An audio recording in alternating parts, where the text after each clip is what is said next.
Sarge wakes up Lance Corporal Blake sleeping under a tree and asks him to choose a soldier and come. Blake picks up Lance Corporal Schofield right next to him, and they follow Sarge. They are hungry but have to make do with a small piece of bread. When they reach Sarge, they ask him about the status of the big push and learn that it did not happen. Their return home will be delayed because of this.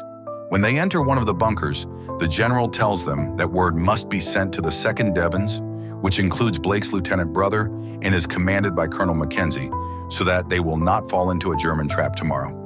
He states that since the enemy has cut their communication lines, they must do this personally, thus saving the lives of 1,600 men. Blake, who was chosen because he understands maps, says they could get there in time and take the necessary equipment along with the order message. The lieutenant gives them their route and another message to pass on to Major Stevenson, whom they will encounter on their way. When they ask if they are the only ones doing this task, the general gives an answer that seems to confirm this. When they get out, Schofield tries to convince Blake to wait until nightfall, stating that it would be suicide to cross no man's land during daylight. But Blake tells him that they got orders to leave immediately and that his brother is among the 1,600 soldiers in question, and he continues on quickly. His race against time has begun, and he does not even bother to stop and argue. After advancing along, they come to the front line. Then they go to find Yorks. The road they are walking on is full of soldiers waiting in line. Some of the wounded are being carried on stretchers. Blake argues with a soldier for unknowingly pushing his wounded friend, but Schofield calms the situation by telling them that they have orders from the general, and they continue on. They are warned by a soldier for stepping on another dead soldier. When they find Yorks, they learn that Major Stevenson was killed a few days ago, that Lieutenant Leslie is in command, and they go to him. The lieutenant tells them that passing through here would be suicide because the Germans have not retreated as the general thought, and that they have lost several soldiers just a few days ago. But when Blake says that the general is sure of this thanks to the aerials in the area, the lieutenant reluctantly shows them the way. First, he has them look at the area with binoculars and tells them how to proceed. Then he takes them to their exit point, prays for them, gives them flares to fire into the air when they arrive, and bids them farewell. Blake and Schofield get out of the front line, crawl, then crouch past the dead horses, move under the wire, and move to the next wire where there are dead soldiers. Schofield injures his hand here. After passing through there, they see a sap trench and dive into it and continue forward, crouching. When they hear the sound of planes, they dive into a ditch and camouflage themselves, then continue again. They enter a larger ditch and move through the open wire to the other side. When they reach the front line, they raise their guns and see that the enemy has indeed retreated. They take a deep breath. Schofield cleans his injured hand. While he is bandaging his arm, Blake goes ahead with his gun. He notices from the bucket of ashes that are still warm that the enemy left the place a short time ago. They advance along the front line in a controlled and cautious manner. When they see that a shelter is blocked, they think there might be a passage there and enter it. They watch with surprise that there are bunk beds in a very large area. There are rats wandering around. While Schofield is looking for food, he finds a trap wire and tells Blake not to move. But when a rat falls from above and passes over the wire, the bomb explodes. After lifting the stones, Blake wakes up Schofield, who is covered in dust.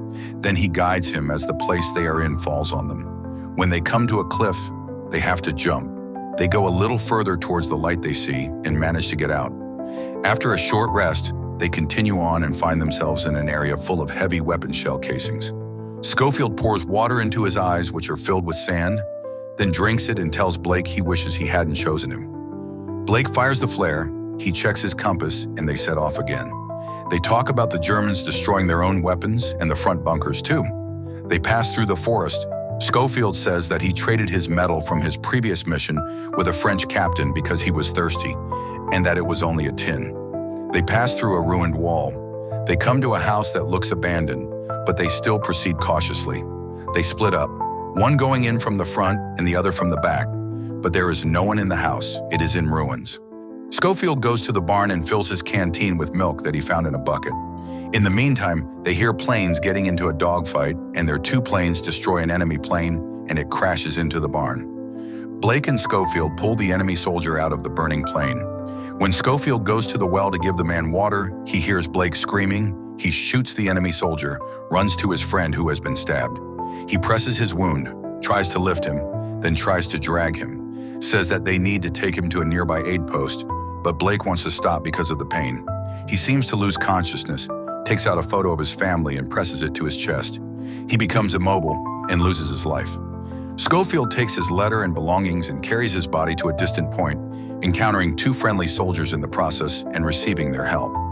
Their commander comes and asks Schofield about his mission, saying they will help him advance. When they get to the other side, we see that the convoy of soldiers is larger. The commander notifies his superior of the situation and puts Schofield in a vehicle. After the vehicle goes a little further, it enters a ditch. When Schofield sees that the vehicle cannot get out, he asks the other soldiers to help him and pushes the vehicle with all his might. They get the vehicle back on the road. The other soldiers ask about Schofield's mission and give him a drink. When they come to a ruined bridge, Schofield has to leave them and also says goodbye to the commander of the convoy. He goes up to the ruined bridge, starts walking on it, and when someone opens fire on him one after another, he quickly jumps to the other side and hides. He moves forward by crouching, he fires a few shots at the enemy soldier in the building, and then moves towards the building. He goes up carefully. When he opens the door, he is exposed to the fire of the enemy soldier waiting wounded. He wakes up at night, hears the flares being fired, and continues to move forward. When the enemies open fire on him, he runs. Trying to escape the light of the flares, he runs faster. He comes across another soldier in front of a completely burning building. He cannot tell which side he is from, but when this soldier chases him and starts firing, he runs away and hides in the basement of a house. He meets a civilian woman in the house and tells her that he will not harm her and asks how he can proceed from here.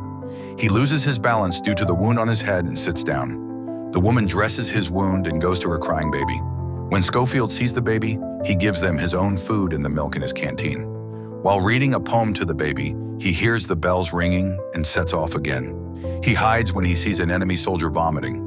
When he goes the other way, he comes across another soldier, and when he cannot silence him, he strangles him, then starts running after the other drunk soldier. This time, the soldiers who hear the screams from another place open fire on him and chase him. Schofield constantly changes his direction and starts to run away from them, but when he has nowhere to run, he jumps off the cliff he comes across and falls into the stream. The water's moving very fast. He tries to hold onto a branch but cannot. He constantly tries to get up to the surface and breathe, but the strong current drags him down a waterfall. He gets back up to the surface and clings to a piece of wood. He loses consciousness and almost sinks, but when he sees leaves of the trees that the woman mentioned for the route, he comes back to his senses and continues swimming, passes over the dead bodies that the trees block the way for, and goes to the shore. While he is trying to catch his breath, he hears a voice coming from nearby. He starts to walk there in his tired state. Finally, he sees the soldiers gathered and listening to another soldier's lament. So he goes under a tree and listens. When the lament is over, the soldiers stand up and gather around Schofield. When the tired soldier tells them that he is looking for the second Devons, the soldiers tell him that they are the Devons. Schofield suddenly stands up and asks where Colonel Mackenzie is and starts running towards him.